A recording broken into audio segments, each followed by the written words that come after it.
Hello class, my name is Lisa Grzinski, and today I'm going to talk to you about organ donation.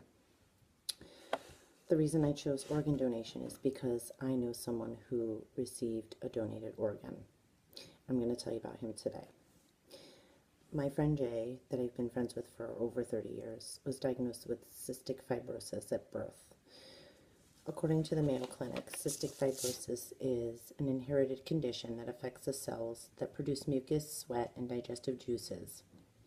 These secreted fluids are normally thin and slippery, and they act as a lubricant, but in cystic fibrosis, the secretions become thick and sticky, and they cause buildup of secretions in the tubes, ducts, and passageways, especially in the lungs and pancreas. My friend Jay was given a life expectancy of 13 years, and he beat the odds, and at age 14 he was hospitalized over 75 times up to the age of 36, where he was put on a transplant list. He was on the list for 54 days before getting a double lung transplant. He doesn't know who donated the lungs to him, and has written several letters without any response. To say that he's very grateful is an understatement, according to him. According to Donate Life America, organ donation is defined as the process of giving an organ or part of an organ for the purpose of transplantation into another person. Today I'd like to talk about the need for organ donors, what organs can be donated, and myths about organ donation, the benefits for the donor and the recipient, and how you yourself can become an organ donor. I'll begin by telling you about the need for organ donors. According to Donate Life America, more than 123,000 men, women, and children are in need of life-saving organ transplants. Every 10 minutes, a name is added to the National Organ Transplant waiting list. And on average, 21 people die every day because they don't have organs that will save their lives. One organ donor can save 8 lives. I have a chart here that shows organ donors. And it shows a percentage of ethnicities that are organ donors.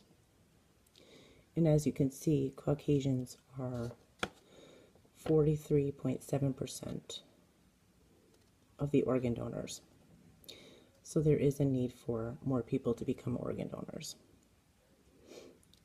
This is according to the Organ Procurement and Transplantation Network.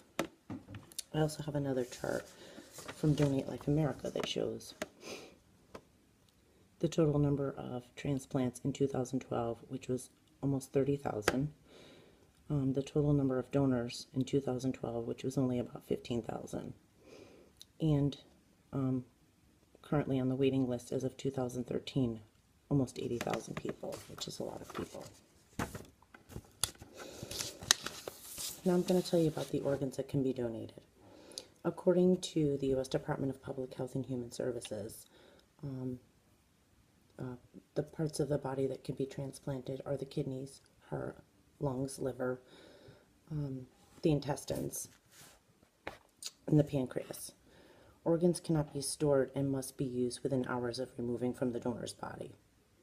Most donated organs come from people who have died, but a living individual can donate a part of kidney, the pancreas, lung, parts of the liver, and parts of the intestine.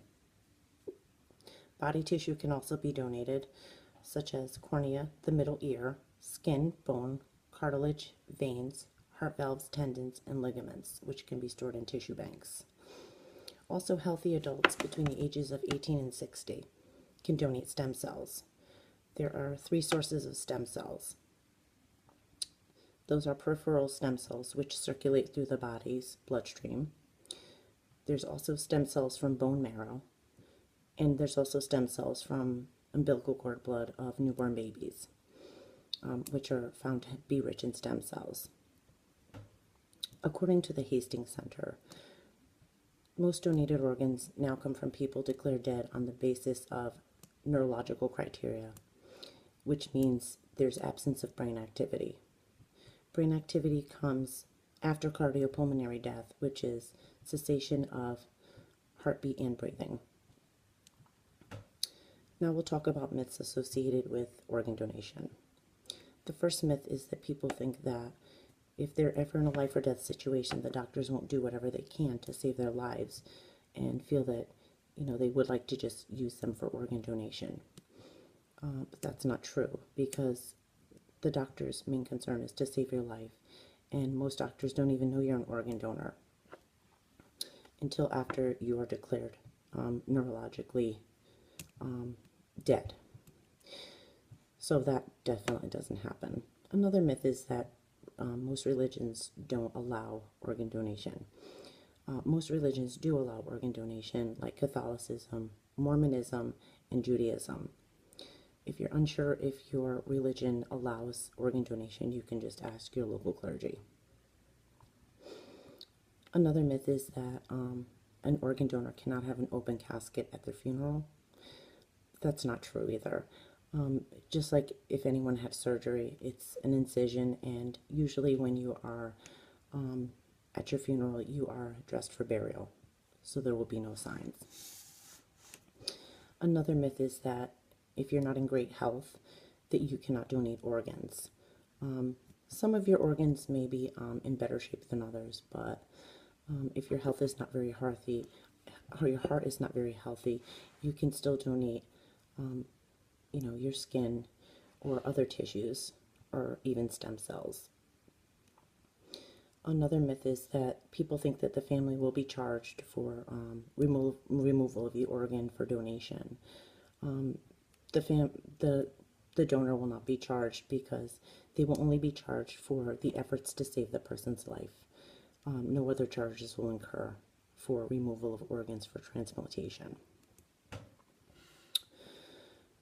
Now let's talk about the benefits of organ donation for the donor and for the recipient. According to the U.S. Department of Health and Human Services, organ donation allows comfort for a family in knowing that maybe they can help to save another life, and knowing that their family member will basically live on in someone else. Another benefit for those who were receiving transplants, last year alone, organ donors made more than 28,000 transplants possible. Great numbers. Now I'd like to tell you how you yourself can become an organ donor. You can log on to the website donatelifenewengland.org and register there, or when you go to renew or to obtain your driver's license, there's a box that you can check for organ donation. In conclusion, I told you about the need for organs, the benefits for the donor and for the person receiving the organ, and how you yourself could become an organ donor after you die. I think it's a really good decision to make, and I myself am an organ donor, and it's really something to think about. You can help save many lives, and I hope you make a good choice. Thank you.